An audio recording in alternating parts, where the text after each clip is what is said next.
Welcome to It's Tomorrow News. I am Hena Talati.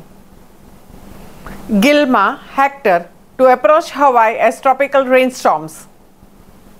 Just days after the Hurricane Horn passed to the south of the Hawaii, bringing gusty winds and locally flooding rain, Gilma and Hector are waiting in the wings over the Central Pacific with the eyes for the islands as well.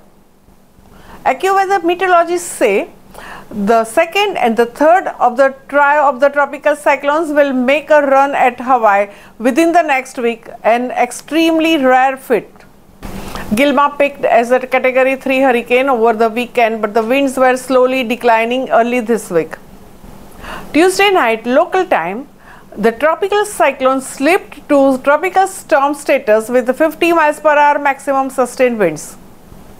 During the daytime Wednesday, the storm held on the tropical storm strength. As Gilma treks over the cool water to the east of Hawaii, it will continue to lose winds intensity with some minor fluctuations and become less organized for the balance of the week. The system will effectively become a squally rain and gale center as it treks westward in the general direction of the Hawaii, perhaps just to the north of the islands. And however, even if the center of circulation holds together, it may not be a critical for impacts, as there likely will no longer be the strong eyewall to contend with.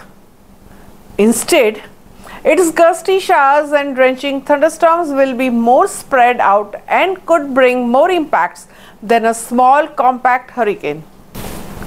One key point to consider, even with the poorly organized tropical features such as a tropical rainstorm that passes just to the north of the islands, is that some of the south-facing slopes of the islands may get more rain than if a hurricane such a horn was passing by the south.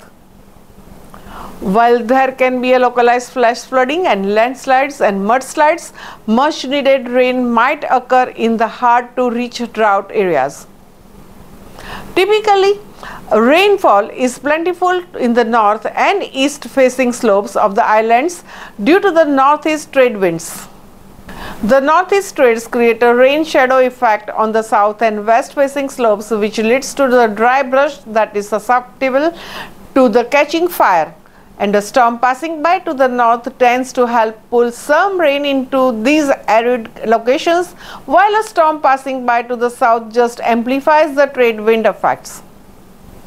The leading showers and the thunderstorms with the locally gusty winds will begin on Big Island late Thursday night or Friday and spread westward over the islands during the course of the Labor Day weekend. Rough seas and surf will precede the rainfall by a day or so as the swells from the Gilma spread out. And because the Hector is forecast to lose wind intensity, it may also be reduced to a tropical depression or a rainstorm by the time it reaches the Hawaiian waters Sunday near the Big Island. And that's all for now. For more weather news updates, stay tuned with us. It's Tomorrow News. For more global weather updates like this, subscribe to our channel and hit the bell icon for regular updates.